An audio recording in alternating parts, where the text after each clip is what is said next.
Greetings and another Saturday night. This is Kev and this is BMBBH. Uh, yeah. And thank you once again for everyone's support of this channel. Um I am 75 subs away from 3K.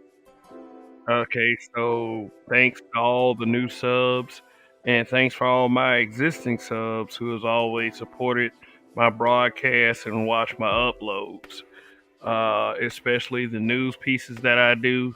And for those of you who are watching the replay and or watching live, please tune into those as well and help us beat the shadow ban around here. Not real sure if that's really the case or if people's interest in news stories aren't really there. But I do bring us news stories that I feel have a direct impact on the black quote unquote community, the West in just dealing with Western culture as a whole. And we do as a people need to work on our view and our outlook and the way we think and the way that we carry on in our everyday lives. So yeah. I represent a point of view that people, I guess, like growing up, that my people, especially not Asians, not Caucasians, not Hispanics, not Middle Easterns, not Russian or anything. I represent a point of view that people would often, black folks, would often find kind of odd because it does not come from a point of view that is sort of I would say criminal minded, rebellious, hood, street. Even though like some of the places that I've hung out in when I growing up were very hood, and I've said this in the past, and I'll continue to say it. My problem was never ever the hood or hood people. It was always fuck boys. And fuck boys can come from anywhere. They come from the neighborhood, come from higher society, come from lower society. But let's talk about the topic for a second because you know how sometimes you look at stories and then you just get this feeling, and sometimes I do give these titles, make up these topics, out of sheer emotion because sometimes things just kind of piss me off. And we as black men are always told that we cannot be emotional, or they compartmentalize emotion into something like crying. It's just that's a bad thing. So we gotta as black men, as the male part, because we are the strength of the black community. We have to do things to set the record straight. So tonight's topic is: do pookies purposely try to ruin everything for good guys? Now, look, I'll tell you what this isn't about. Uh, it ain't about Pookie got more swagger. you know, Pookie always getting the hoes and all this other shit. Because if it were about that, then I would probably be here to say that, hey, you know what, Pookie, thanks for taking the dumb ones off of our hands. Because if they're willing to deal with a guy with the character of a Pookie, then hey, that's less trouble for these quote unquote good guys. But both terms are really subjective because, you know, it, here's another thing I was taught. Don't judge a book by its cover. You know, people try to judge like Pookie and the good guy, or people like to call the educated lame. They like to judge the book by its cover, and that is never a good thing. Do not judge a book by its cover, because you can see a guy that's in a hoodie that, wears, baggy pants, baggy jeans, and he could be on his grind. He could be, the money maker. He could be the guy that takes care of his children. Or, you can see a guy in a suit, that is supposedly this quote unquote educated lame. He could be the deadbeat dad. He could be the psychopath, which is, it is a could be. I'm not going to push things that, people often push on the internet, as if, we're trying to give a certain image a pass while we try to give the quote unquote good image, the business, like, that's the true bad guy, like a wolf in sheep's clothing. What I want people to do, and I do this for myself as well, is I don't want to make mistakes when I come to people judging people's characters. You know, when I start judging is when you open your mouth and you start letting people know what's on your mind. Ever heard the saying, better to be a fool than to let everyone know you are one? See, that's more along the lines of what I'm talking about. When stupid people open their fucking mouths. So, just let me see who's in the chat so far so I can give you a shout out.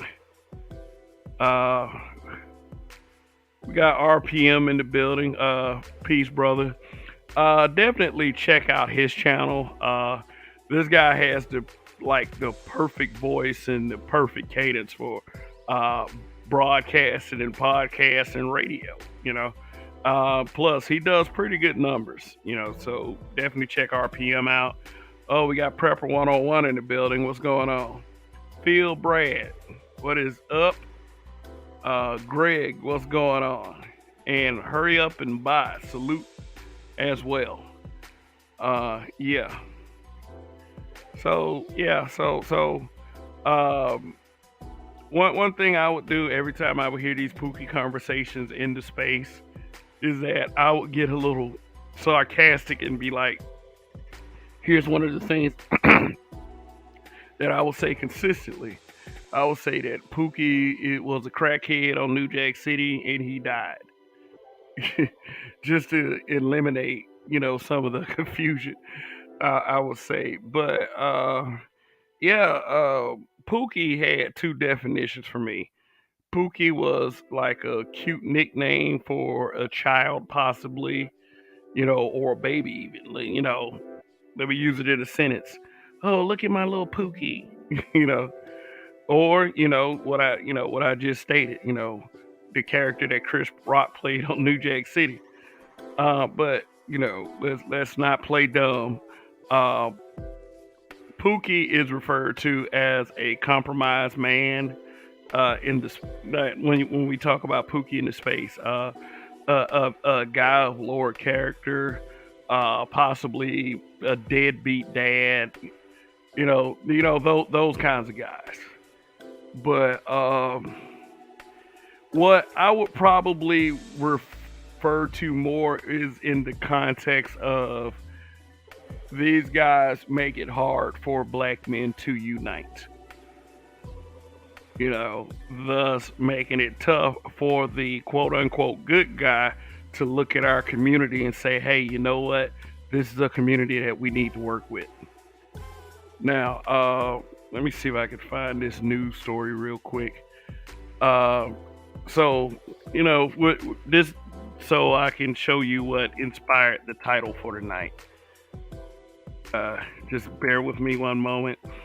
And so let me go ahead and say this. As you guys are walking into this broadcast, please hit that like button, for the algorithm. For the algorithm. Show y'all something real quick. Let me share this screen. And and I'm not someone that, tries to, if you've been watching me, you know that I'm not one that tries to put our people down. I'll try to more so be on the line of, trying to uplift our people and let everybody know that, it's not that impossible for us to actually work together and have a more positive outlook. But let's see. Let me read this headline here. Atlanta police announced the arrest and murder of a security guard on Cleveland Avenue. Now, now in the image, like I'm not gonna play this news story. In the image you see on the screen, this sorry POS right here, this sorry piece of shit, in broad daylight, murdered a guy. Like he was getting out of his SUV to go to his security job. And that's all this man was doing. He was just going to work. This guy's gonna walk up behind this guy and shoot him and kill him and take items off of him. And then two more people walked up and took what they could off of this guy after this guy was murdered viciously in cold blood. And the reason why everyone knows this, that knows anything about this story, is because there were cameras on the street. Now, I don't care how bad it gets. It is no reason to take someone's life. Get a goddamn job. Like, or maybe he is a felon and couldn't get a job. I mean, who knows? But still, is we got to get out of this mode of sorry ass decision making that we have a tendency to do. And this is what I would classify as a pookie. Not the I would say shout out to Obsidian, not his definition of a pookie and what he believes the characteristics of certain content creators. Like I wouldn't, no, because that's just being stereotypical. Let me read this. Read this story somewhat. All right, this happened in Atlanta, Georgia, and it happened in a very questionable part of town. You know what I mean by questionable for anybody who's watching me who has a brain, which is most of you guys. I do receive some riffraffs every now and again. But it says Atlanta police announced an arrest in the murder of a security guard during a press conference on Thursday. It says Stanley Henderson, age 30. This guy's 30 years old, which means that he had 30 years to get it right. Is charged with 1 count of murder and 2 counts of aggravated assault for killing 51-year-old Anthony Fraser. 51-year-old. This is what some of you in this space like to refer to as an old nigga. It said on Wednesday, APD received a Crime Stoppers tip that led officers to a wooded area near the scene on Monday night's crime. They found Henderson, who allegedly tried to run but was arrested. Investigators said Henderson was living in a homeless camp and that they were able to collect potential evidence linking him to Fraser's murder. Investigators said the video of the crime was instrumental in leading them to the suspect. The video was very disturbing. I mean, like I said, the guy walked up to him, had a backpack on, and gunned the man down. Now, these guys who, they said he was homeless. Where did he get the gun from? How was he able to afford a gun with bullets? This is what I never get about these guys. They they live in destroyed areas. They say this guy was homeless. He lived in an encampment. And I'm driving through Atlanta. I've seen what these encampments look like. They're just people setting up tents on the outside. Mostly mostly by homeless people who have given up. Everybody homeless ain't giving up. Sometimes they're military with they have mental problems because they've been through war.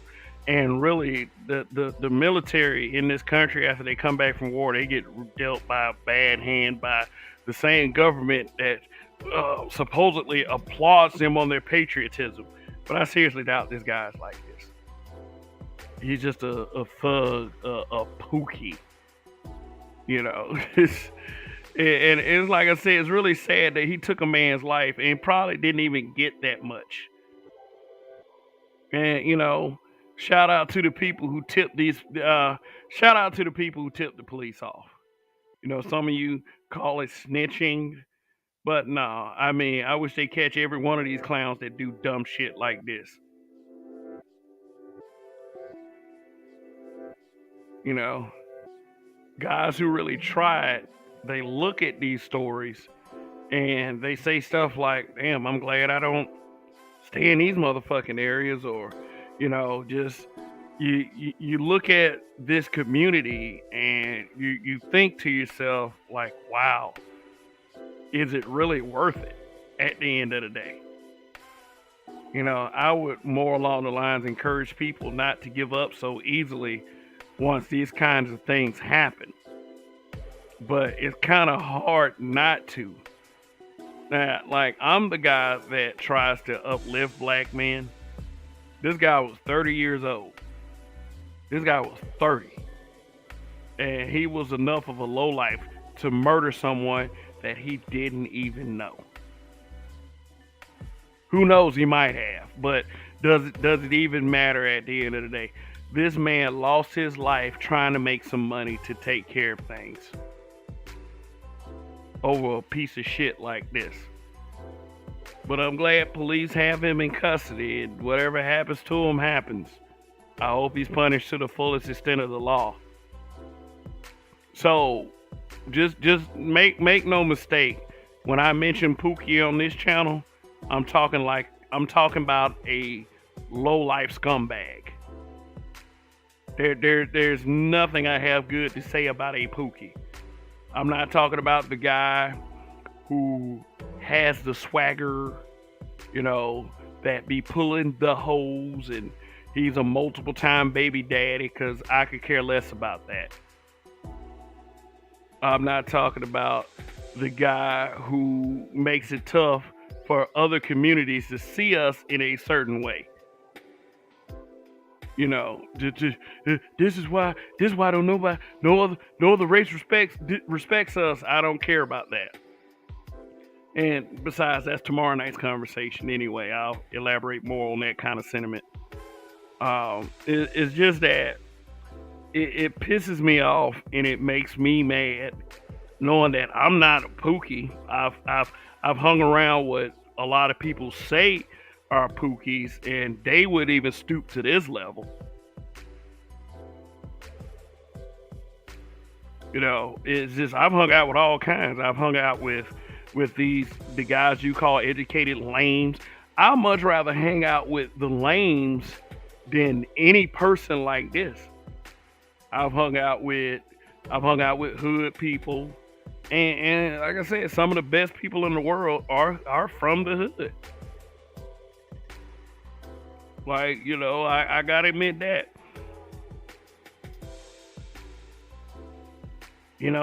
But these kinds of things are hard to process. My condolences to the family of Anthony Frazier. His life was taken senselessly. These kinds of things do not make any sense. And it's too bad that the murderer has a black face on. He stays in a part of town where there's a Martin Luther King Jr. Avenue Drive or something like that. And it's always like, one thing I do notice about Atlanta is that the worst streets and the worst neighborhoods got black historical figures named on the streets. Like, I'm sure and I hear this quite often. Every time there's a Martin Luther King Jr. school, is a horrible school. Every time there's the street where there's Martin Luther King Jr. Name on it, it's in a horrible spot of town. And I have to wonder. It's like, is that on purpose? Is that to screw up our heads a little bit on one of the more unified periods in our history? even though we were brought together on many false pretenses, as history will tell you eventually. Which I really don't like that sentiment, because it's like you can start saying stuff like, "Who are we to judge?" But it is what it is, as RPM says. It is what it is. So, listen, guys. Listen, if they could do a clean sweep of these bad neighborhoods, because we have to understand, even though it might be by design, there's tons of our people making choices like this every single day. And we ask ourselves, why do these good guys, we get these educations, and then we leave, and we don't want to look back on these hoods that contain characters like this. It's because of shit like this. I've lived in hoods. I gotta say, a couple of them, like during the end of my stays, I've seen people shooting at people. Like I never forget this. I stayed in like the Ridgecrest area in Montgomery. I rented a place over there for like a year. If anyone from Montgomery know anything about Ridgecrest, you know what I'm talking about. And it's like the last day I stayed, like the day, moving day. Like I was sitting inside the crib, waiting on a couple of partners to help me move, and it was just, I heard shooting outside, and I looked out in the window. There's this kid he was in a hoodie, and he was running and shooting inside someone's house. And I was like, I'm glad I'm getting the fuck up out of here. It's like, the fuck? And this is coming from people who are making poor decisions.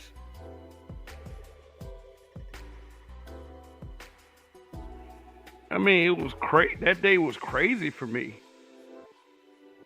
But like that afternoon, the truck came up, pulled up, we packed up quickly, and we got out of there.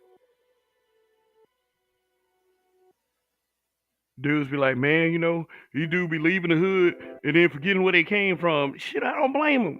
They want to forget.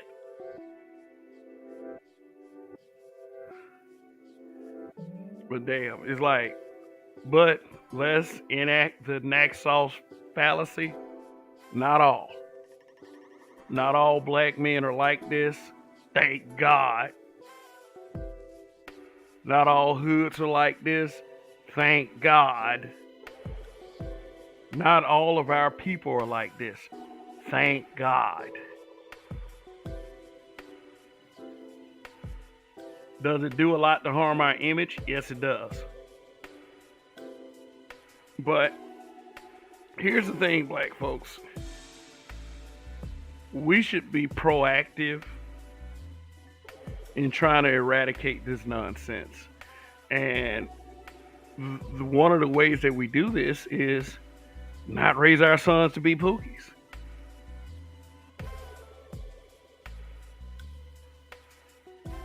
Now, another way I can look at this, like I said, this wasn't a very well thought out. I really thought about this topic out of emotion, because when you are a guy that does news stories, I try to be objective and down the middle. I don't do like a lot of other people that are in the black space of YouTube. A lot of us do stories just to push narratives. To try to push a certain way. Like someone would probably take this news story right here and say, "Oh, see how black men are? See how those ninjas are? This is what black men do. Black men are sorry, blah, blah, blah, blah, blah. And yes, we know there are some content creators that do that. But it hurts my heart to see that we got a lot of scumbags that share the same skin color. So, yeah, but when I say that, when Pookie try to purposely ruin it for the good guy, I would say that of a lot of the hood dudes that I did hang out with growing up, you know, they would always be the ones that say that I talk like a white boy. I remember I went on a broadcast one time, you know, avatar clad and everything, and there was a couple of people that's like, he sound white, as if sounds had a color to them. And you know, I never took this as a compliment because I'm not white. I know the history of what whites have done to blacks. I take it as an insult.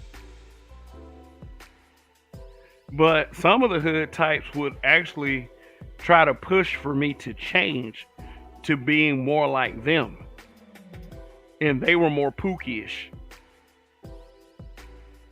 And I'll tell you the reason for that. The reason for that is because a lot of them want to validate their nonsense. If they see a guy that's making it through life that isn't as nonsensical or as hoodish as these Pookie types, then it automatically, for some reason, makes them uncomfortable. Like there's a certain attitude or a certain swagger that you had to carry in order to be a full black person, and that's stupid shit. And I used to get annoyed with guys like that. Back some years ago, when I was managing at a steakhouse, yeah, I used to be in the restaurant business, and the restaurant business is a field that gets job shamed quite a bit by black people. And you know, it used to piss me off, and I did pretty good in this area. It's like, and I still don't understand why black people would job shame, because they would give more credence and more rep to guys who sold drugs than a guy that worked in a restaurant. And this really made me question the solidarity of our people. But I used to hire a lot of hood types and a lot of Pookie types because they came to me. They were like, you know, they needed a job. And you know, I'm probably might mention this again tomorrow night because, you know, the whole forgiving racism angle, I could use this story for that too. But you know, they would see me and they saw me as kind of odd because I wasn't raised in a hood. You know, I didn't have kids at the time. You know, and they wondered why. You know, it was unusual for a guy who was so advanced in age, and I was what, 29 at the time, that didn't have any children. You know, I wasn't knocking them down left and right, as they say, unprotected. You know, also, you know, my tone of speech, my dialect, my enunciation of words. You know, they were from the hood, so they had a certain way that they talked. I had parents that corrected my grammar on a regular basis.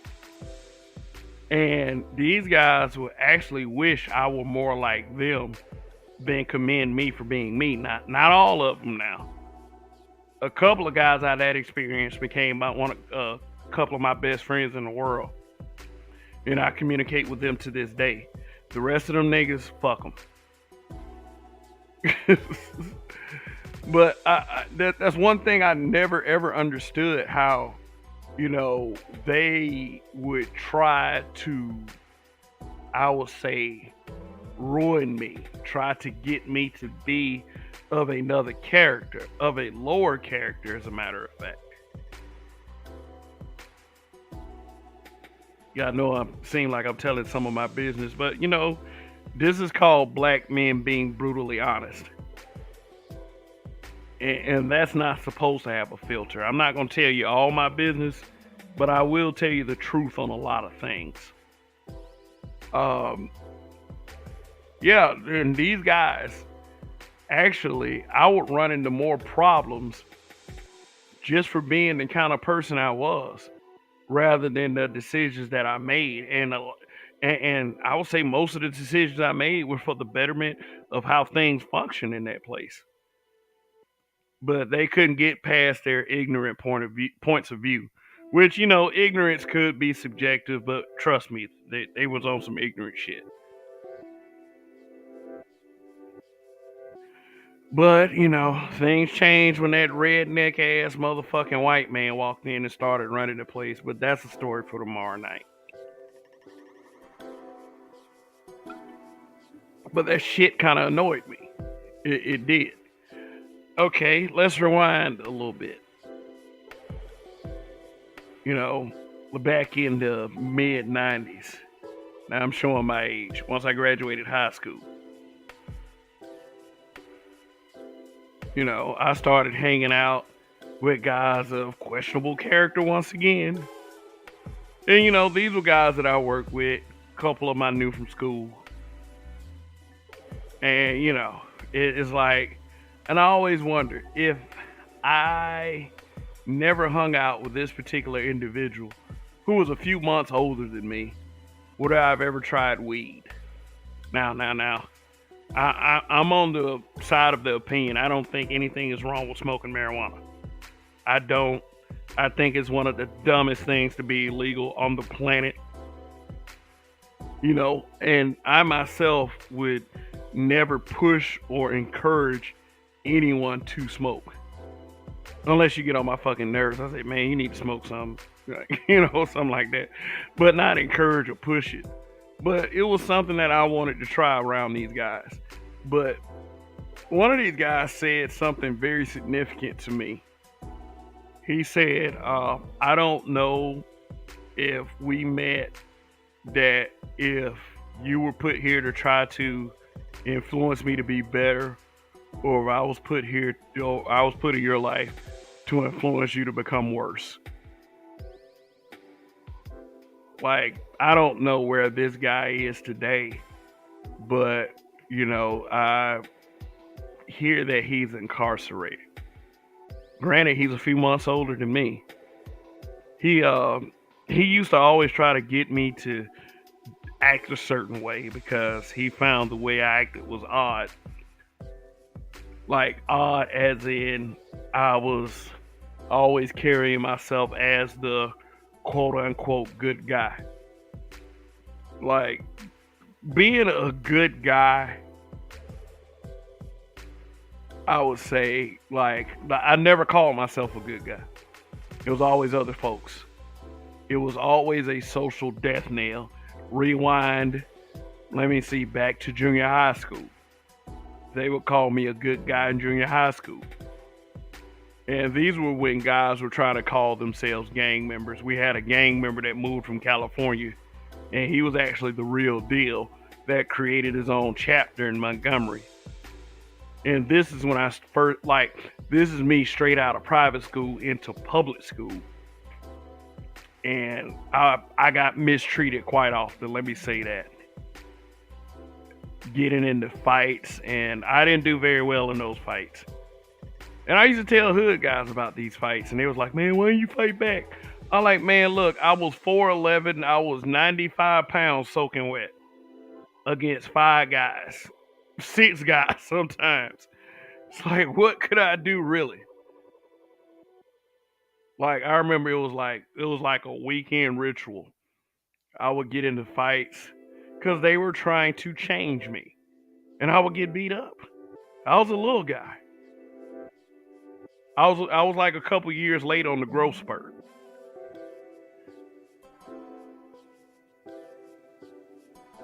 Like, I mean, just getting destroyed. It's like, and then, when I used to tell people about this, I used to get made fun of. It was like, man, y'all must thought I was Superman or some shit like that. But the point of me saying that is, the second they met me and they understood what my background was, they they automatically thought, hey, soft target. And this, I was a guy then that, I really like looked at, our past history in that regard. Like, just, uh, hold on one second. Like, I looked at our past history. I just did this, A plus paper on the civil rights movement. In the civil rights movement, I didn't look at from a Martin Luther King had a dream perspective. I studied like all the murders and such that happened during that period. And if anything, I always wanted our people to be united because of what we went through. At that time, I believe I was 14 years old. And these were my first encounter with lowlifes. I mean, shit, I think New Jack City had just hit the theater. Back to the whole pookie thing. But we weren't calling them pookies back then. We were calling them gangsters. These guys wanted to be gangsters. Yeah, and it broke my heart to see, not only black people interact like this, but, black people just wanting to just kind of destroy each other. I started hearing things like, shoot, nigga got shot the other day, and I'm sitting up here like, huh? But we went through all this and because being in private school, that's like a whole nother world. So going straight from private school to public school, that was culture shock to me. And because of that, I gotta admit, I started to develop a resentment for my people, because it's like, how in the hell did all of this happen? That people looked at like people that were of my skin color looked at me as different as a racist white person did.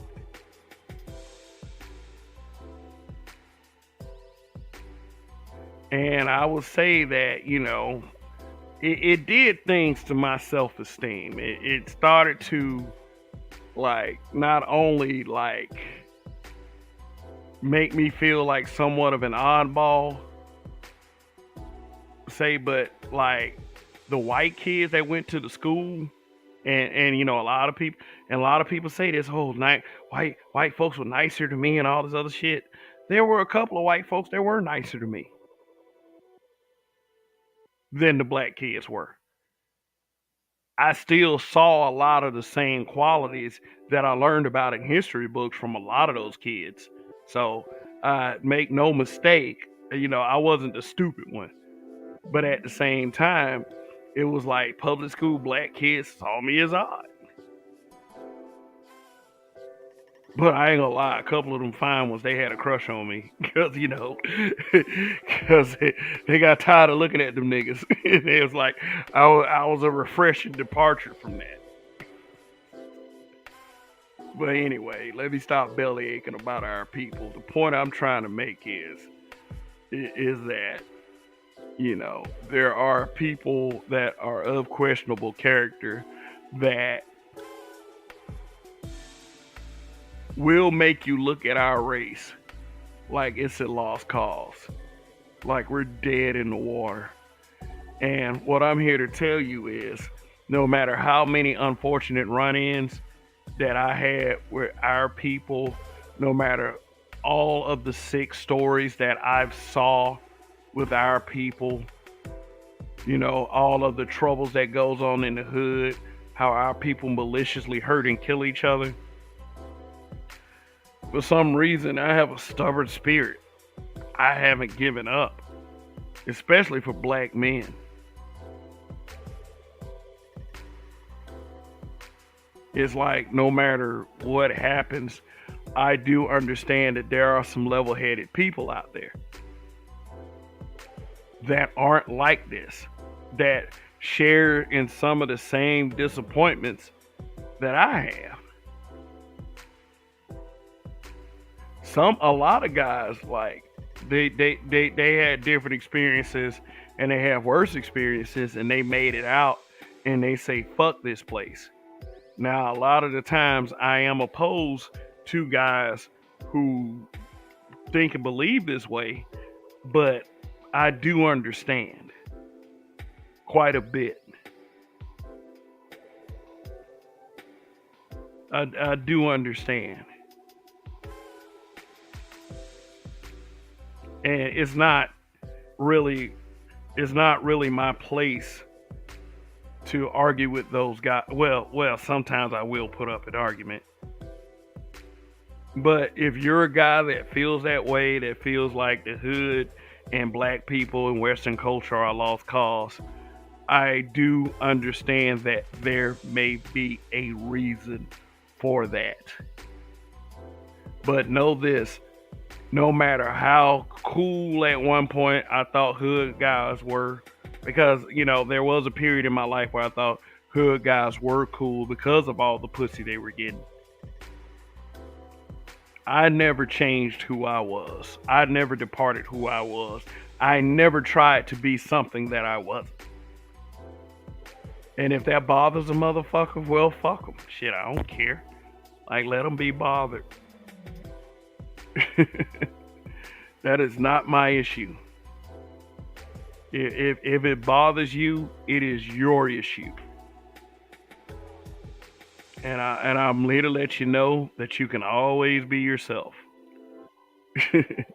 Because that lifestyle, from what I see on the outside looking in, ain't all it's cracked up to be.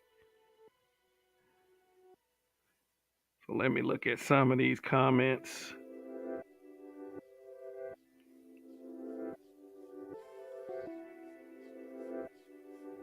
Yeah, K. Dot said, did you see Paris Milan and Rolling Stones? No, and no, I didn't, and I'm not surprised because, the so-called quote-unquote greater society is going to allow hateful women like that into their space. Like, one thing I do notice about mainstream media is that Bdubs are getting more and more integrated into the mainstream narrative, and that is because they have mentalities such as Paris Milan. So, nope, and I really don't care to see it either. Re-up, what's going on? He says B1.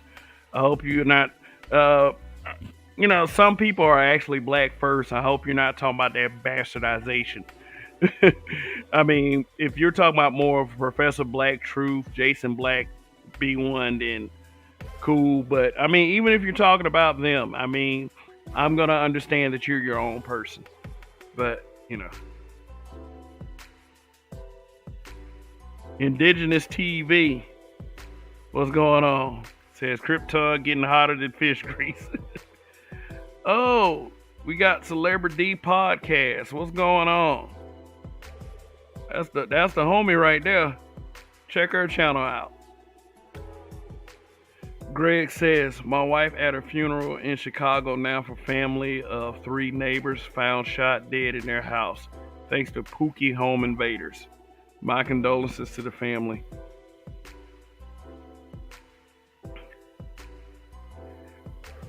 K-Dot says, black men, we are the most hated human being on the planet Earth. Even our own women hate us. Why? Because of their poor choices. Yeah, that is true to a great extent. And like I said, if social media black space is a representation of the black folks, then it's very discouraging.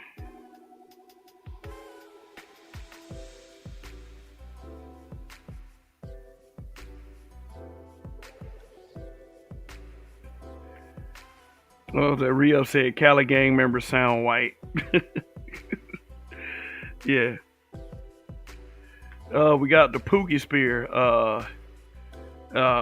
which I mean that NG-to I'm sure means ninjas going their own way. What's going on though? What's going on? The Pookie spear. No personal shot to you, but Re-Up said you only have to take one dude down and the rest is a wrap. Detroit story. Indigenous TV says leave Krypton brothers. The hood is a living graveyard. A lot of hoods are. Re-Up said women equate the thug to protection. Yeah, I mean, yeah, that's something I've been hearing for quite some years. They like, um, I believe it was an interview some years ago with Sean Patrick Thomas. Sean Patrick Thomas was in the barber shop. The guy that he was the barber that got on everyone's nerves. There was like four Bdubs and Sean Patrick Thomas sitting in an interview, and they were making fun of him because of who he was, because he wasn't this quote unquote thug. And they were saying all kinds of stuff about him, like, "Oh, if I dated you, you wouldn't be able to protect me." Blah blah blah. And I was like, they were just denigrating the brother. Phew, yeah, but I mean, here we are. We see the results of a lot of that stuff that go on and that has happened. And I don't want brothers going around there blaming themselves for not being thugs, and because see, it went from thug to pookie. Now, I wanted, did y'all ever hear the conspiracy theory about the thug? The thug was they were loot back in the day, back I was like I say the 1400s, 1500s. These guys would loot and pillage villages and encampments and small enclaves. And what they would do is they would kill people, they would rape the women, and they would take all their jewelry. They'll put jewelry in their teeth, the jewelry on their body, and that's what they would call the thug. Now, that was a conspiracy theory. That's that little bit I got from. I think I actually got that little bit from early YouTube when they were letting all the tinfoil hat stuff on. But YouTube has cracked down on stuff like that. You can't really talk about conspiracy theories and such. And Indigenous TV said, like Roger said, Bdubs are WS. Yep. Yep. For the most part, from what we've seen. Yeah, because it's like they can amass an algorithm, like once they become content creators. And I'm not saying not all, like, I give you an example. Celebrity Podcast calls that shit out. But yeah, but the average B-dub, if she makes an anti-black man channel, it catches one hell of an algorithm. Say, for instance, the divestment channels. Like, them motherfuckers thrive like none other. And I'm surprised because it's like the positive black channels don't really catch an algorithm like that. Now, unless they push and push and push and push like myself, because I'm not gonna give up. If I ever stop doing YouTube, it's either because I really felt like, hey, fuck it, I've done everything I could, I'm gonna stop, or for some reason I'm dead. That's the only two ways. I'm never gonna just outright give up and say like, oh fuck it, oh all the negative stuff is just is gaining so much traction, and what am I doing here? No, I ain't gonna do that. Some things that I really tried on, I should have given up on in my life, but those are neither here nor there. But I like doing these shows. I like doing broadcasts. I like doing podcasts. I mean, like they call YouTube broadcasts like these podcasts. So, Indigenous TV says Pookie is like Bizarro. It's interesting because that's exactly how the contrast between him and the Average Brothers line up. He looks like us, but there's something amiss about him, like Bizarro. Yeah, yeah. That's very good. That's a very good analogy, so to speak. Re-up pirates, bad boys, savages, U.S. founding fathers. Then he goes on to say the Hotep is Zod. He longs for the reformation of Krypton and his people, both of whom are distant, tragic memories. Zod wasn't evil, just an overzealous true believer and a nationalist, like the Hotep. Yeah. Yeah. Yeah, I agree with that. Zod really wasn't evil. He thought that he was doing what he had to do for the betterment of Krypton, but Jor-El was like, "Nah, this is a sinking ship. This is a burning house. We need to do something to get the fuck up out of here." And no one believed him. But so you know what happened with Krypton, and the last son, Goku. Yeah, the story of Dragon Ball Z, that was kind of a rip off of Superman, but that's way off topic. But let me ask some of y'all a question. Like, do the Pookies, say, and I've already defined Pookie. Did that kind of ruin your outlook on the community, so to speak? I mean, I would definitely hate it. I hate that for you guys, just to give up and be discouraged like that. But like I said, I don't blame you guys if it is so. And shit, someone disliked this broadcast. I mean, I don't know why. What could I have said that they could have possibly disagreed with? But for that dislike, you know what happens. Now I'm feeling objectified by your male gaze. Damn. So, like, that's the first time that has happened in a while. I actually get a dislike during the broadcast. But for those of you out there that are not educated on how I do things on this channel, when I do get a dislike, I do play that snippet. But I do have 29 likes, so I do appreciate that. So if you haven't pressed like, please do so, for the algorithm. And I'm really here to fight the shadow ban. So, whether I believe I've been shadow banned or not, because I don't know if all my subscribers are really getting my notifications. Like I said, I am 75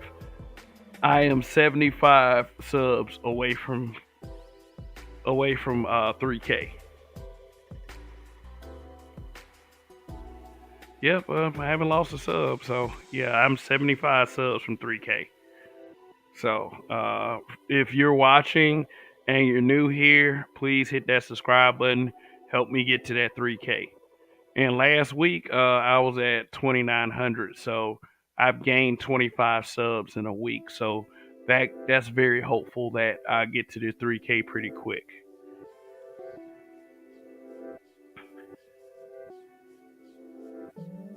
Indiana Mom, can you describe what good guys are? That's pretty, Indiana Mom, that's pretty subjective.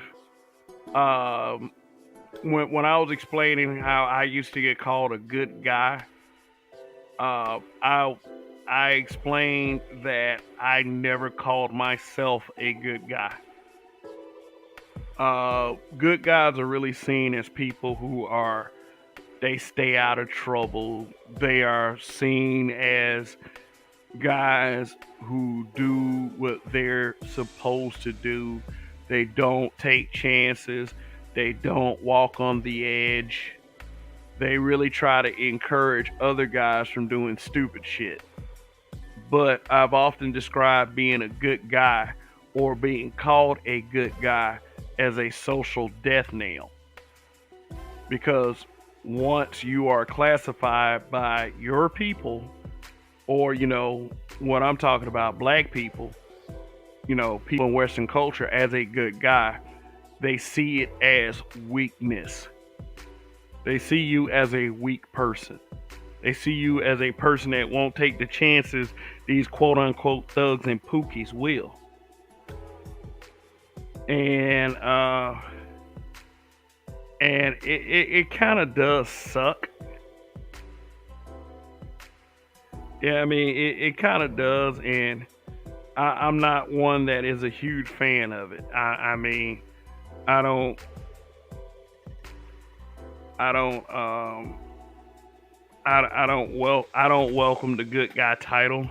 If I am a good guy, then so be it. You know, I'd rather be a good guy than a pookie. And shout out to Greg for the Cash App. I really appreciate that support, brother. And he says for LLTHLS, which stands for Long Live the Habitual Line Steppers. Long live.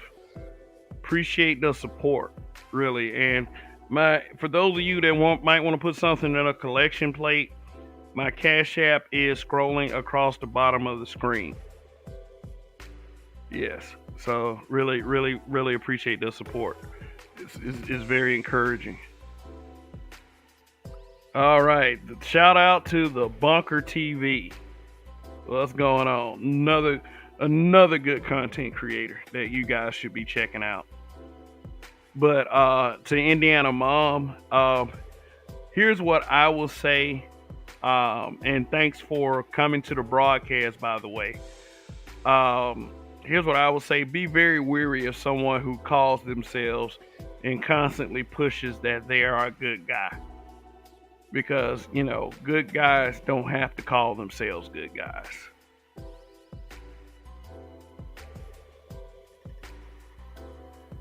Indiana Mom, she says, understood, thank you. In my opinion, good guys are intelligent, caring, protective. I can appreciate a good guy.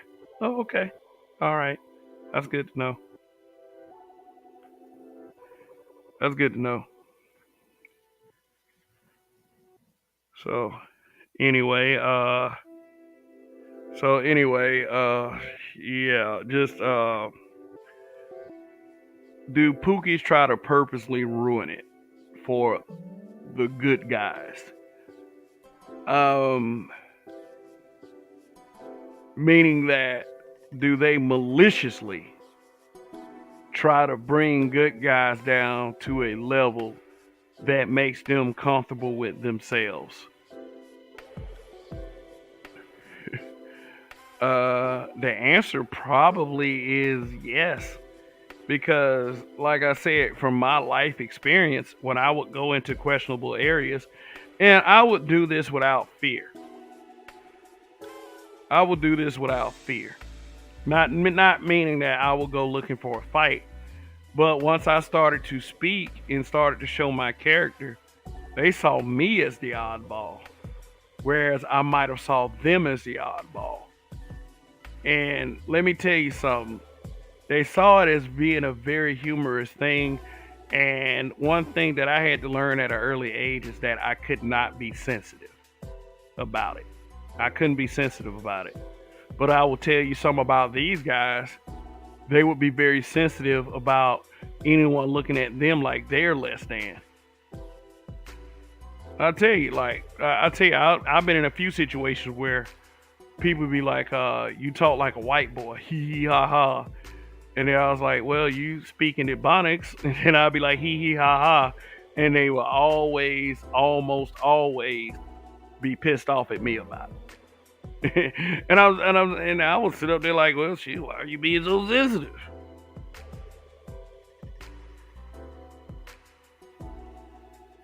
Indigenous TV, Killmonger and T'Challa.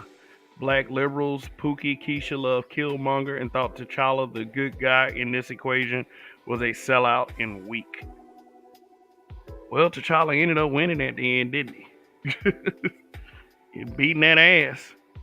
And see, T'Challa didn't want to kill Killmonger like Killmonger wanted to kill him. And you know, when Black Panther came out, it sparked a debate who was right, T'Challa or Killmonger.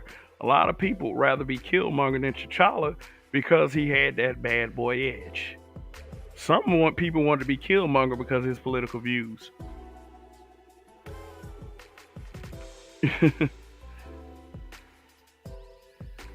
Indiana Mom said, "True, good guys don't have to announce that they're good guys. They are, and they just are, and we can easily see them for who they are." Okay, well, I don't know if everyone has your resolve, Indiana Mom, but like I say, I do appreciate you sharing that. So, Indigenous TV, Killmonger was if Pookie had a place in the MCU, God forbid. And to this day, I still haven't seen Black Panther. Wow. I mean, I guess you've seen a lot of what's being said on social media about it. That's why you have such a grip on that knowledge. But watch the film; it's very interesting. Michael B. Jordan did a very good job in that role, and so did Chadwick Boseman. Rest in peace. But I don't know what's going to come of this Black Panther 2: Wakanda Forever, because they're not recasting T'Challa, and they should. I believe that they're going to give Black Panther to Shuri, and I believe that's the wrong thing to do. And I'm not saying that just because it's a girl. What I'm saying is that Shuri was not developed to be, her character was not developed to be Black Panther. She was Black Panther in the comics for a short period of time, but you really can't take that role from T'Challa. And T'Challa is the definitive Black Panther, but we shall see. We shall see. I'll probably end up going to see it anyway. Indiana Mom said, "I was accused of trying to be white as a child by my peers. Black girls hated me. My parents were together until death. I was a daddy's girl, and I was a daddy's girl. So is my daughter. My daughter is very much a daddy's girl. I mean, she loves her mother too. I mean, she spends a lot of time with her mommy, but man, it's not anything I wouldn't do for my little girl. Seriously. A lot of people in the spaces say that." I'm not gonna say a lot of them, but I've heard a couple of them say we have to get rid of the dads with daughters in this space. And what an ignorant thing to say. But that's good. Let's see. Yeah, my parents were together until death. Yeah. My parents same way. Yeah, my mom she left this plane last year. My dad misses her a lot. I do talk to my dad quite often. So yeah, they never divorced. And they were blessed with 4 of us. I got 2 brothers and 1 sister. So.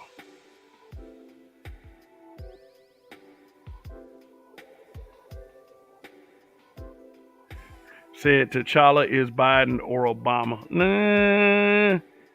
I wouldn't quite do that to T'Challa. Nah, I wouldn't do that to T'Challa because let me tell you something. Number one, Biden is nowhere near anything black. Black people just believe that because, and really, black people give Biden too much credit because number one, he was Obama's vice president. Number 2, they hated Trump that much.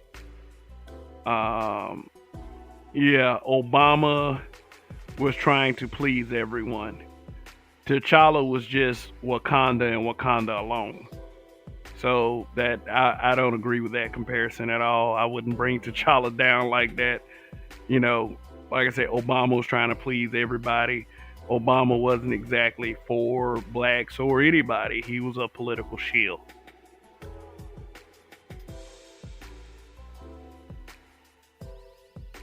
American Negro. What's going on? And I agree with that. I agree with that completely. Indigenous TV, the girl who plays his sister, did get the jab and they threatened to kick her off the film. She's a Christian and didn't agree with the jab mandates from Hollywood. Those pilgrims were mad. Yeah, I haven't had the jab. You know how they will spread their propaganda like people who didn't get jabbed, they were just gonna die, and It's like, shoot, let me tell you so. Like I said, I got sick one time. Yeah, it felt weird and it felt strange the way I got sick. It was like I felt a little weak, like my arms were aching like a motherfucker. But when I tested for COVID, I tested negative.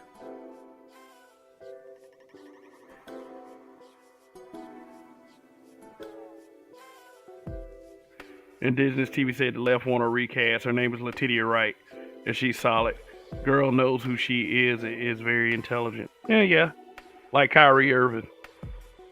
Yeah, I agree. Like, I agree with Letitia Wright, but I don't know if Shuri should be Black Panther. That's just me.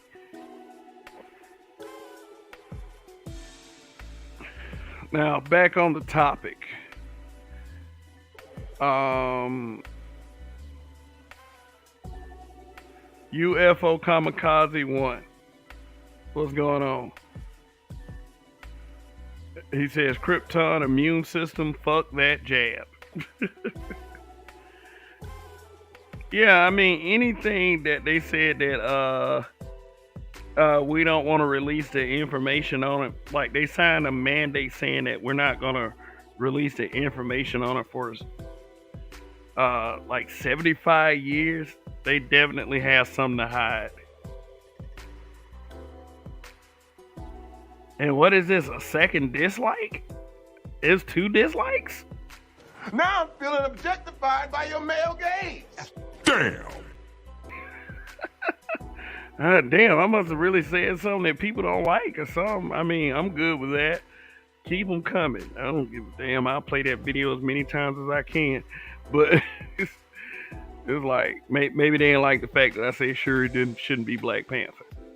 Or I'm talking about their beloved pookies or something. Who knows? But as always, I do appreciate everybody who's tuning in, though. I do appreciate it. I got 35 likes. And like I said, if you haven't pressed the like button, please do so. It's for the algorithm. For the algorithm.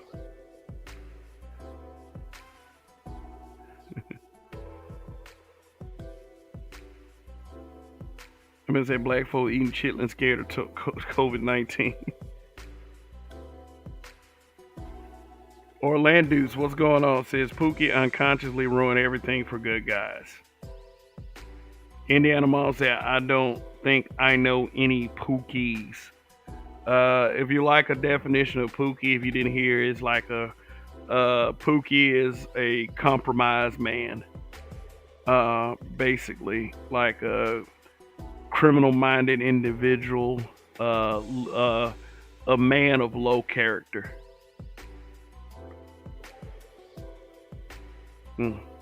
All right, we got 30 in the building. All right, like I said, if one of those likes isn't yours, for the algorithm, please hit that like button. God damn, 3 dislikes? Okay, somebody playing with me. Somebody really want to see that video. But okay, I will not disappoint you. Now I'm feeling objectified by your male gaze. Damn. All right, that's the last time I'm playing that video. You know, but I got 39 likes and 3 dislikes.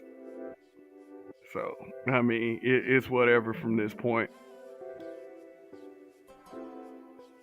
Yeah, but it's not very much to say about this, you know.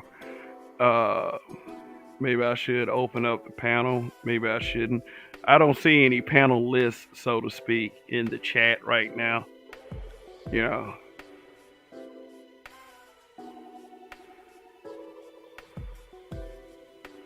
She said I have some Pookie cousins. Good to know.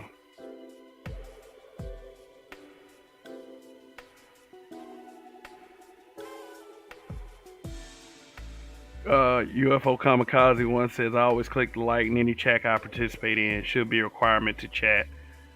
Well, that's your opinion. You know, I don't want to remove choice from anyone.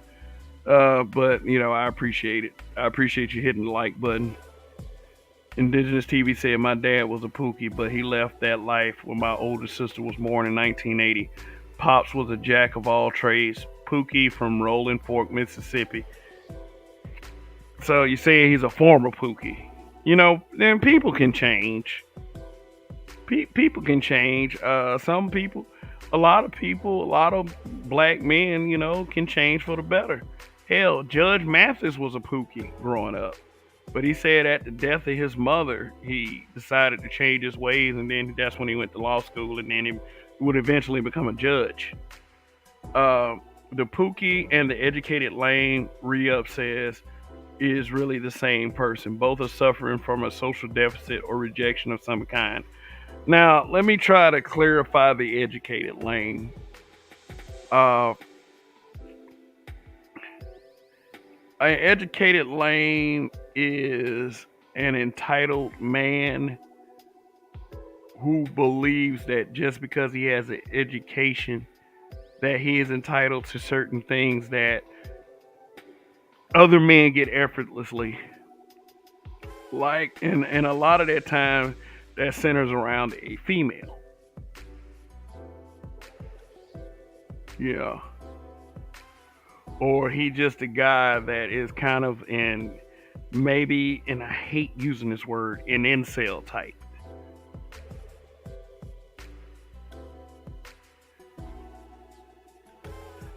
Indiana Mom said, I have a feeling that the man I chose to marry won't be accepted by most black people. Okay, well, just all I can say to you is, continue to love and support that man because, if y'all have a very strong connection, you'll be the only thing that he needs. I'm this kind of person. After a while, I was like, screw everybody's acceptance. Either you like me or you don't. If you don't like me, I just let it be your problem. If I don't like you, I will let you know I don't like you. If it became necessary in the situation.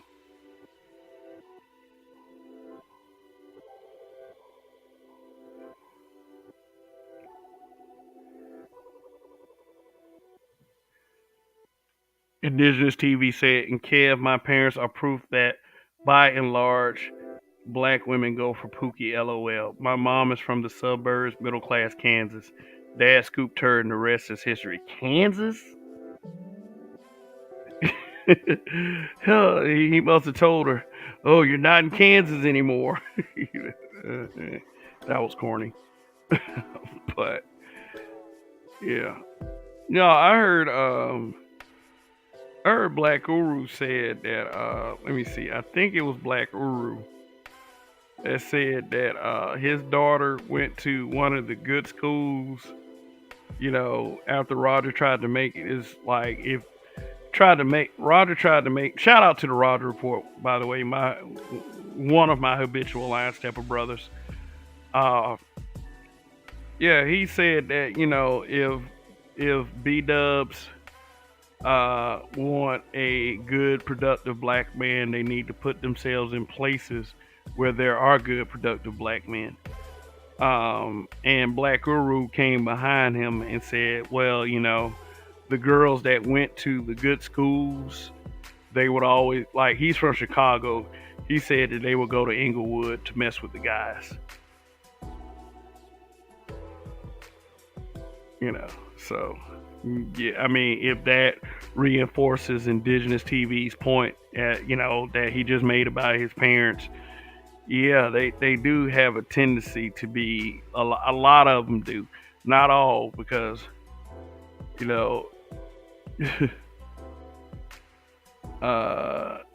Indiana Mom, I don't, K-Dot, I didn't really get that her husband was white from that.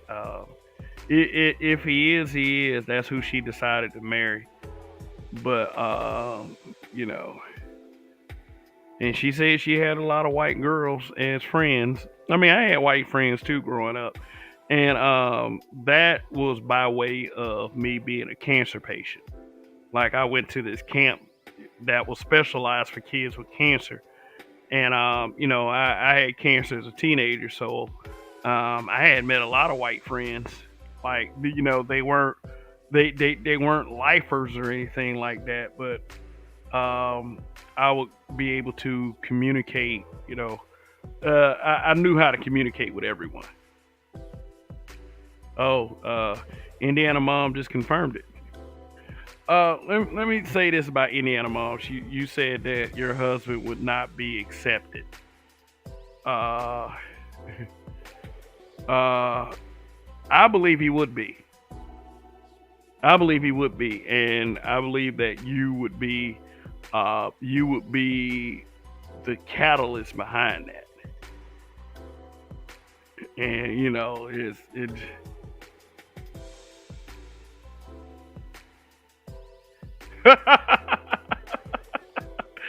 I see you. You know it's war on site. Yeah, Aaron Sapp. I gave you a lot of hell.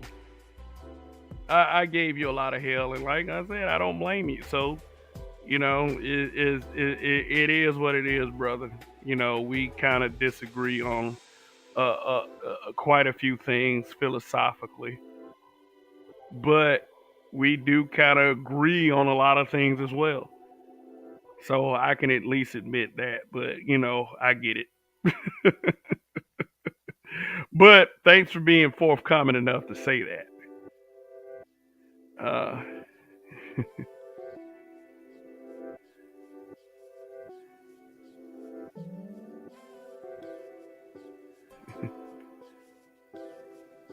yeah, but you know,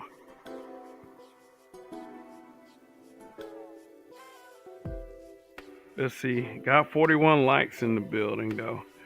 But I don't know if there's too much more to say on this. Cause it's like this with Pookie, it's like this. I guarantee you 10 times out of 10 that I would extend the olive branch to a Pookie before they extend that olive branch to me. And I have. And my thing is, whether people agree with it or not, is that my first act is always to unite with the black man. If there's a if there is a act of disunity, it will more than likely come from the other side. Because I'm always I'll always extend my hand to shake it, and if you slap it away, then it's not my problem, it's your problem. But it ain't like I'm gonna continue to kiss your ass or anything like that, because I don't classify myself as a kiss ass.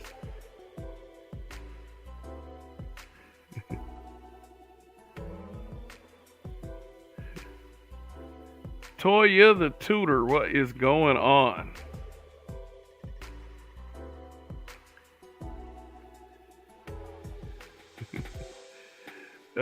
UFO kamikaze. Having white friends growing up gives you a broader perspective of life that most blacks and whites never experience.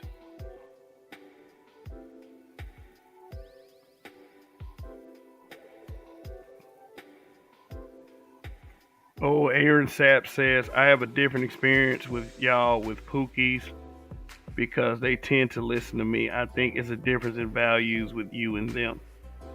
Okay.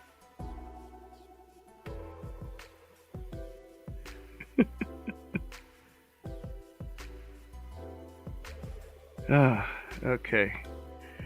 Yeah, I'm probably gonna give this one a few more minutes, and then I'm gonna put an end to it. And if anyone else watches this broadcast, they'll be watching the replay. But I'll just take this time to say, hey, you know what? Check out the news stories I put out. My news stories come from an unfiltered perspective, meaning that I tell you exactly what the fuck is on my mind as far as the news story. I try not to be too disrespectful, but I do call it news without the WS. And you can use your imagination to guess what I mean by WS. And a lot of people do believe that just because I speak poorly on some aspects of the black community, that I myself am wallowing in WS. And I guarantee you guys that is not the case at all. It's not the case. But, to each his own. You have your opinion. But hey, man, like, who heard of, like, that Mike Tyson shit was crazy as I laughed. I laughed because the guy was clearly getting on Mike's nerves. And my opinion was this: either he's trying to go viral or he's trying to get Mike Tyson to actually hit him, and so he can sue for a lot of money. And I do believe the guy's in the process of suing Michael. But like Mike Tyson, I got to tell you, is one of my favorite athletes of all time. He was at the peak of his game. He was very intimidating. He was a menace in the ring, and he beat most guys before the fight even started. Like, I'll give an example. Michael Spinks. I believe he beat Michael Spinks before that fight even got started because Michael Spinks went down too quickly. And that was a $30 million payday. But even Mike Tyson in his advanced age, hey, I wouldn't fuck with Mike. Shit, I'd be trying to smoke something with him. I'd be like, man, hey, man, come on, man.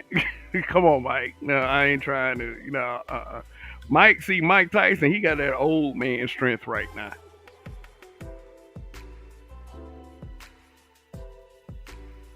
Is that okay? I gotta go watch Taz get dragged. I'll check you later. All right, Aaron, man. Things are ultimately at the end of the day, things are cool between me and Aaron Sant. So, Re-Up said drop the link. Oh, okay. All right. I'll drop the link for a second. All right, cool. Here we go. Paste. Yeah, Taz been getting dragged. That from what I hear. I don't know all the details of it, but I mean, shoot, couldn't it happen to a better guy?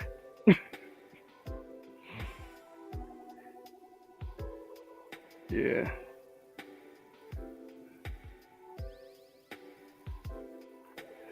Indiana Mom says, I just want people to be happy and in good relationships. We all deserve happiness. I don't understand the drama between the races.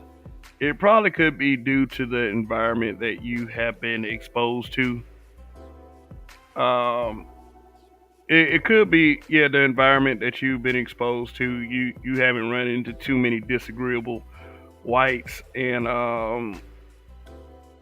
here's the thing: is like I've seen both sides of it. I've seen agreeable whites and I've seen disagreeable whites.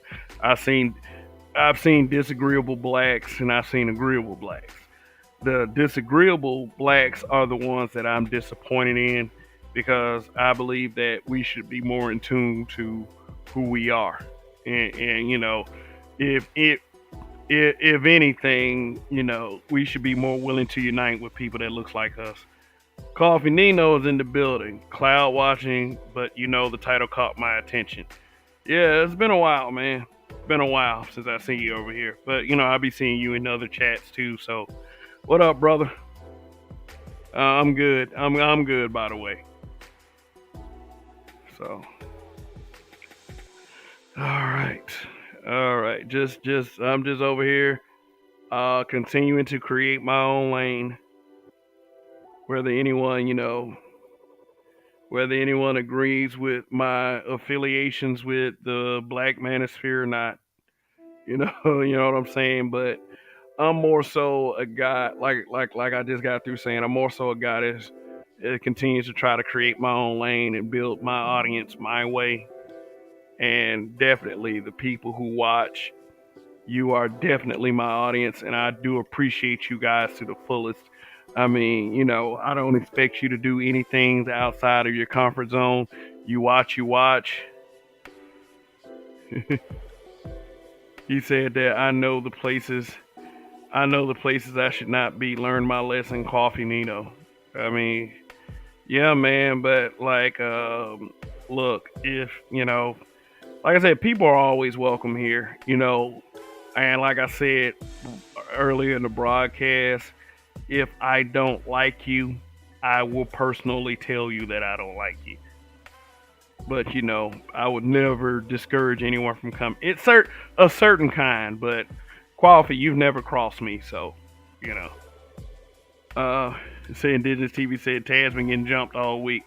What is that about? Can anyone clarify for me what that is about? Well, what exactly happened?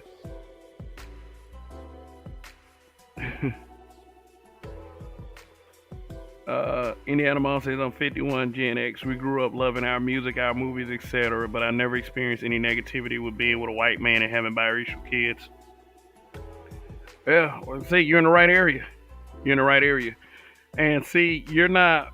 You don't appear to be one of those women that'll sit up there outright just talk shit about black men.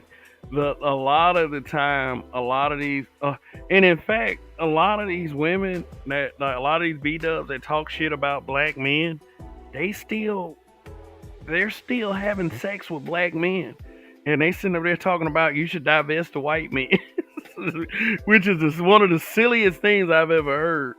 But I don't get that vibe from you. So, I mean, yeah.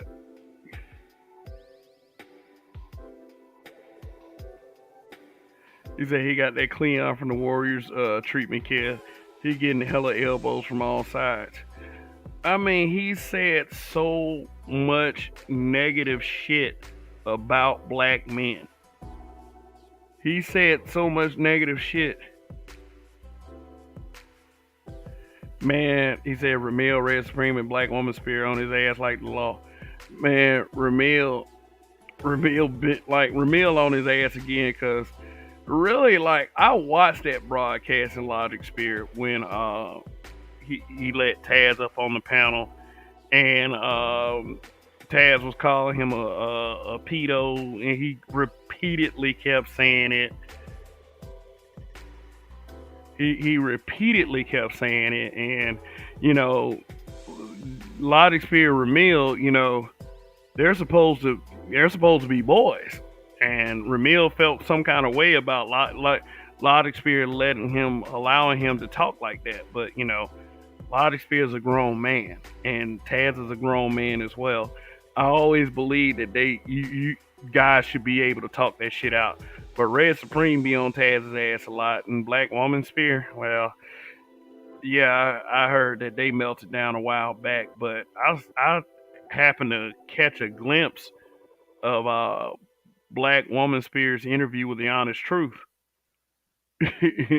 And Honest Truth, he'd been gone for a while, but I believe that was because of Taz.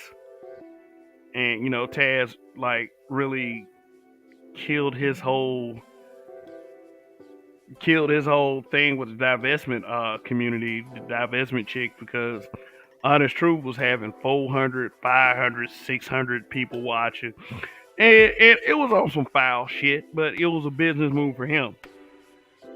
Yumcha 11. Yeah, what's going on, man? I know who that is. He said, what up? Kev finally back. LOL, and yes, they do. Just look at the hangry man. Yo, what's going on? Toy the Tutor, I love being an adult. Myself as well. Oh, Mr. Z is in the building. Mr. Z, Black in Effect. He said he was directing the comment toward Indiana Mom. Said that's because you're not with white men despite black men. Quaffing says, well, when you get away from people who you started out with, you kind of realize that it wasn't so bad. Structure is what counts. Structure is everything. I agree with that. Shaka Nulu, what's going on? Yeah, I was watching Logic Spear last night. That shit was funny as fuck though. that shit was funny though. Like I would say Logic Spear is in my top 10. I might reveal my top 10 one day. But that shit was funny though. And the reason why I say that, because Logic Spear, his presentation is he has an excellent presentation. It is what it is. You know. Let's see. Indigenous TV says Red Supreme made it known anybody with a wrench on Ty City channel gets the boot because of Taz. That was whack to me, but hey, it's Red's channel. Oh, okay. Well, shoot, I got a wrench on Logic Spear channel, so I guess he feel that way about me too. But you know, I don't give a damn. I don't care. Whatever. I mean, and then that means that you have to be watching that dude's channel hard. Like in order to even like get that knowledge like that. Oh, like you got to be sitting up there. Oh, everybody with a wrench, let me write you down, so if you pop up over here, then you know, blah blah, screw you, blah blah blah. I mean, you can't tell people what to do with their channel.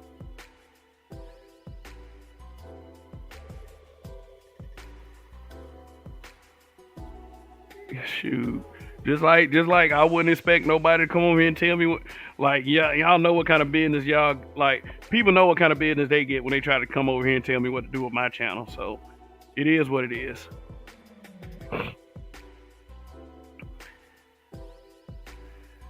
mean, it's a picture of a grown man telling the God where he can and can't go. Yeah. It's absurdity. It's absurdity. Cartel, what's going on? Said this is a great topic tonight. It's a great topic, but you know, hopefully I presented it as if it was a great topic. You know, things to be a great topic, then the presenter presents it like it's garbage. Then you know, it ruins it. But you know, thank you for the compliment. He said, Red believes that you can't be cool with him if I'm not bullshit. I can't tell people who to be friends with. I've always gone by that philosophy, like, you know, kind of like a 50 Cent in the game. Like 50 Cent and Fat Joe, and there was another rapper that 50 was beefing with, and then someone asked the game, well, how do you feel about these guys? And the game was like, well, I'm cool with them, you know, blah, blah, blah. And then 50 Cent excommunicated the game from G Unit, and, you know, they got into a beef themselves, and the game made that song 100 bars and running.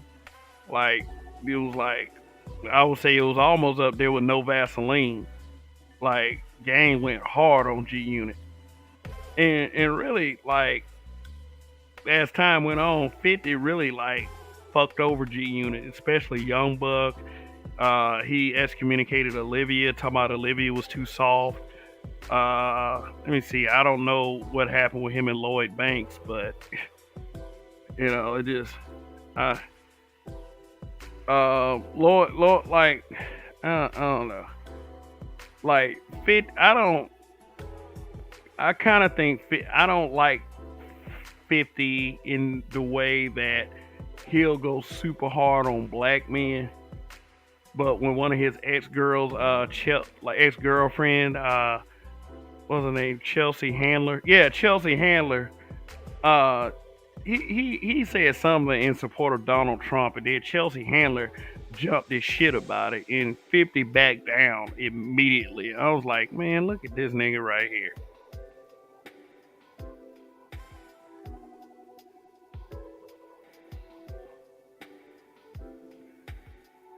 Coffee said that's a fact about that, Kevin. You definitely can't tell a person how to run their channel, but you must know their cause, whether it's for shits and giggles or is to really help out.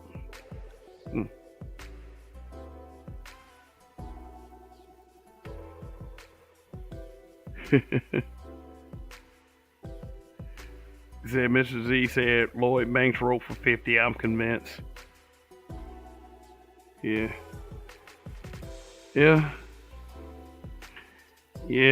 but shoot, nobody is. Damn, it's been over an hour and a half.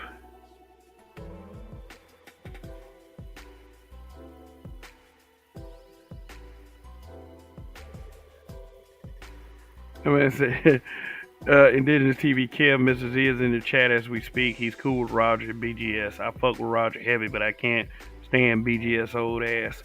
Also, like Mr. Z, is just content. Dudes be petty like broads. Uh, yeah. So, oh yeah, basically you're trying to make the point is just because someone fucks with someone that you don't like doesn't mean that it doesn't mean that for some reason you can't fuck with that person. Okay, so I see the context in that. You know, it's like I understand that everybody isn't gonna like me either. Um, so it's all good. Cartel says misery loves company. Yeah, it certainly does. I mean, I guess that's why the divester channels and channels like the B1 network re-up like I said, re-up said B1 in the chat. I don't know if he was talking about Taz's set or was he talking about Professor Black True, Jason Black set. But you know, re-up is here, so let me see. Let me see. Okay, got 46 likes. And you know, like I appreciate you guys for sliding through, but see if I can come up with a final statement, and then you know, you guys can go to you can go to your respective places in life, and I will see some of you tomorrow night. Hopefully, all of you. You know, I did drop the link in the chat, so I will extend the show if somebody comes up. But this is if you don't. Yeah, this is my final statement here. Do pookies purposely try to run everything for the good guys? To an extent, whether it's accidental or not, inadvertently, kinda. kinda. The thing is about pookies, which I consider lowlifes, and not exactly the guys who've been called pookies in this space, because it really takes a lot more than what a so-called pookie is capable of to come up to YouTube and do a broadcast, podcast, live. It's beyond their capabilities, I would say. I know that might seem a bit condescending, but you know, it might be a bit condescending, but and cartel, yeah, to an extent, yeah, because I mean, look at what's his name? Trying to think of his name. DJ Academics. Like he had Whack 100, Hassan Campbell, and Tekashi 69 on the same podcast. I do believe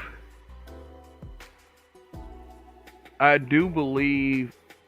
Tekashi 69 is kind of a he's more studio than anything. You know, he just so happened to be in the right place at the right time for things to happen.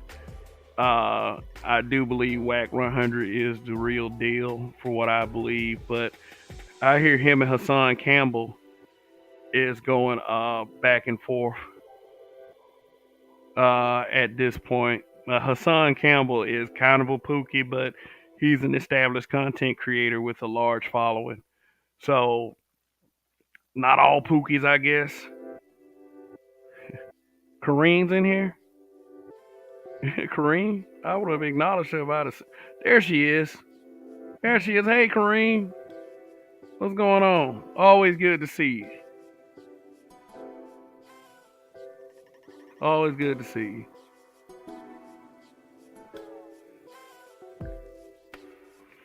Young Child said, "Kind of, bro. Pookies are like the Bdubs they talk about. They go where they're not wanted. On top of being emotional, worse yet, pookies love keeping other brothers in their mind. Yeah, I agree with that. I agree with that. I agree with that. Shakanulu, you guys don't realize what a real pookie is. A pookie isn't ruining any woman or community. People, both genders, make choices. Okay, yeah, I love the diverse array of opinions in the chat. Believe me, you guys are what really keeps it moving around here. And hopefully you guys feel the same about me. Mr. Z said, Kev, we're living through the time where insulting black men on camera is a way of being woke. Yeah, Janelle Monáe. Yeah, there's proof all over the place about that. But listen up. Now, as far as do pookies purposely try to ruin everything for good guys? To an extent, yeah. But it's also up to the quote unquote good guys to not allow themselves to be ruined by the quote unquote pookie. And whether you agree with that or not, I said what I said. But anyway, look, don't let anyone judge who your character is.